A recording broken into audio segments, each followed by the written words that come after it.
because I was still autistic at that time. I was 20 years old, near 21st birthday, and I refused to go to the hospice. So I was going to stay in my little house. Now, I was autistic to an extent that I could write a computer program in about 2 hours. It could take people 6 months to a year to write.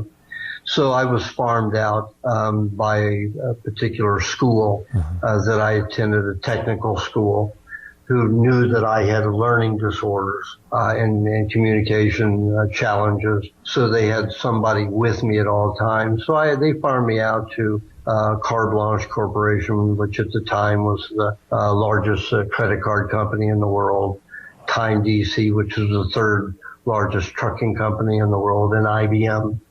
So I was making $80,000 a year as an idiot.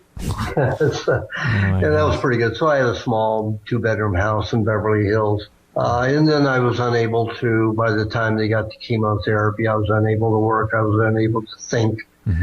So I was just carrying myself around on the floor. All the furniture had to be removed in the house.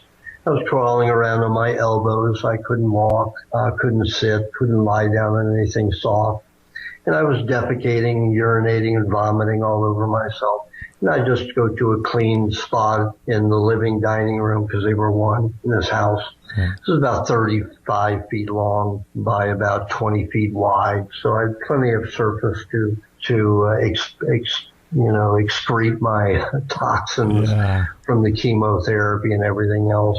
I'm sorry, we got to take a short break. This is just fascinating information, though, about your whole story of or so. Well, I was 21, and I was supposed to die around my 21st birthday. I was basically an invalid. And since I refused to go into a hospice to die, 2 volunteers from the hospice would visit me 2-3 days a week.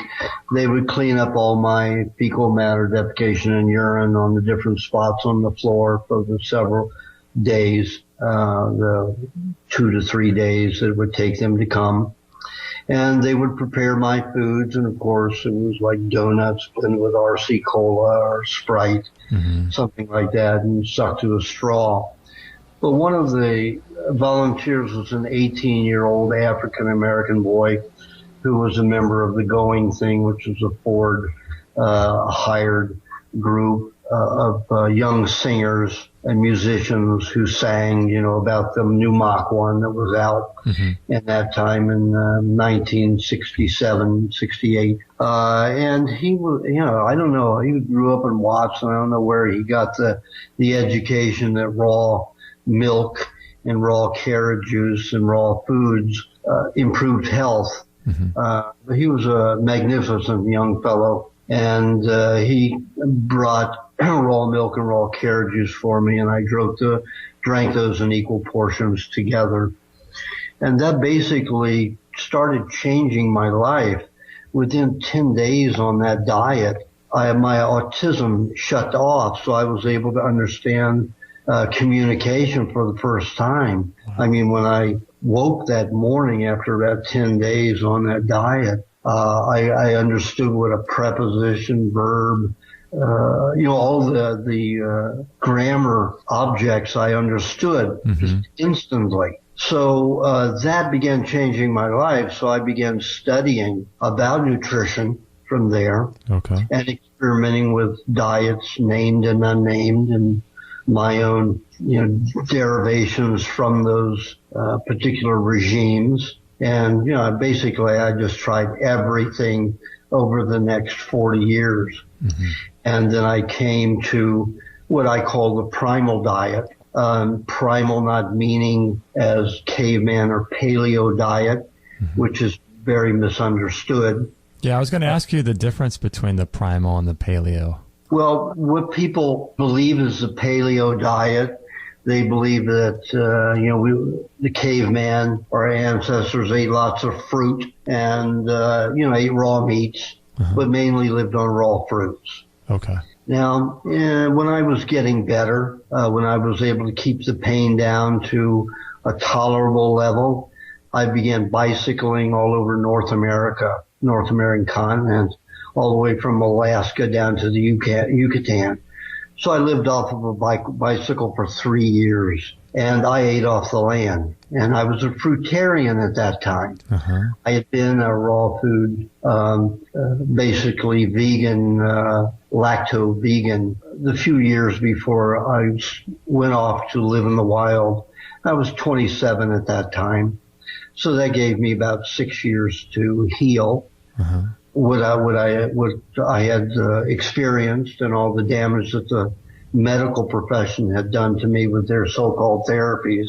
Yeah. Oh, after the chemotherapy, I developed lymphoma. So that was 4 cancers altogether that I was basically living with. Yeah, they say that lymphoma is it's listed as a side effect in their own literature from chemotherapy. Of course. And so is the bone and blood cancer as a side effect of radiation therapy. Gosh, that's amazing. So basically, they gave me my greatest illnesses. If I had just changed my diet, if I had gone to a doctor and the doctor said, eat this food rather than giving me Maalox, right, I would have been well. I would have never suffered cancers. Oh, yeah.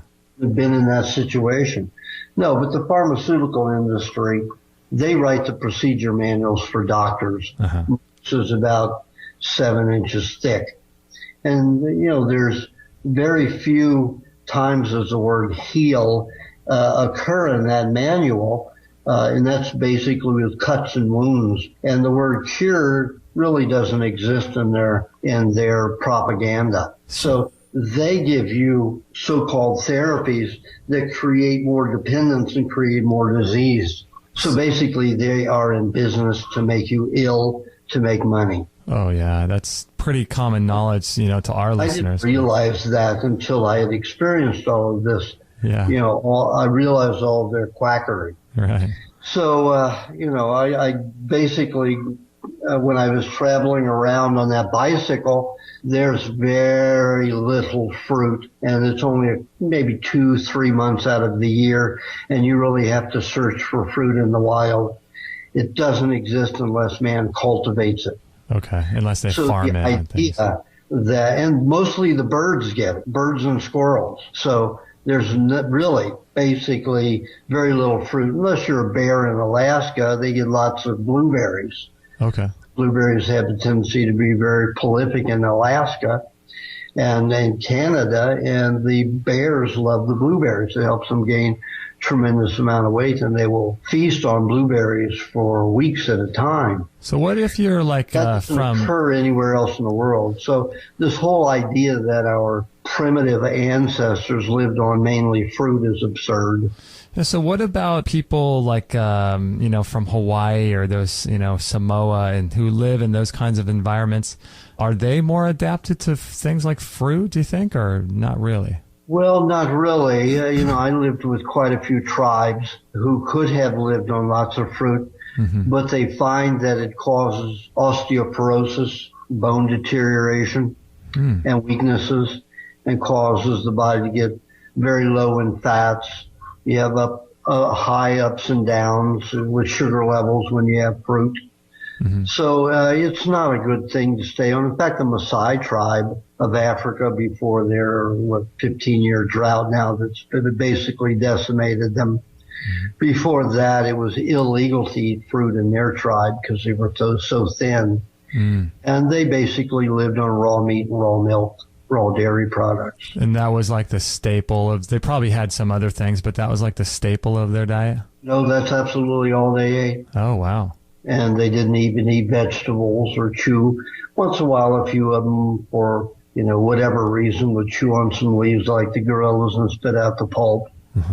But basically, they were considered the strongest, healthiest, happiest, the smartest tribe in the world till this very long, over a decade and a half, drought decimated them. And they only lived on those 2 foods. Now, I met a tribe in the Philippines on a remote island that took 3 days to get there.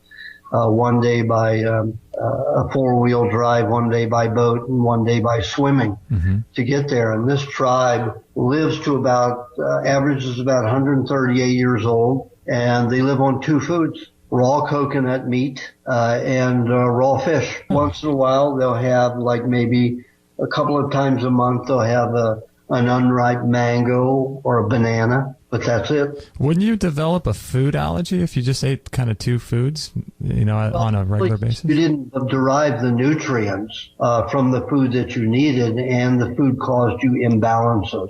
Okay. And when you're eating the proper foods for your body and gets all the nutrients you need from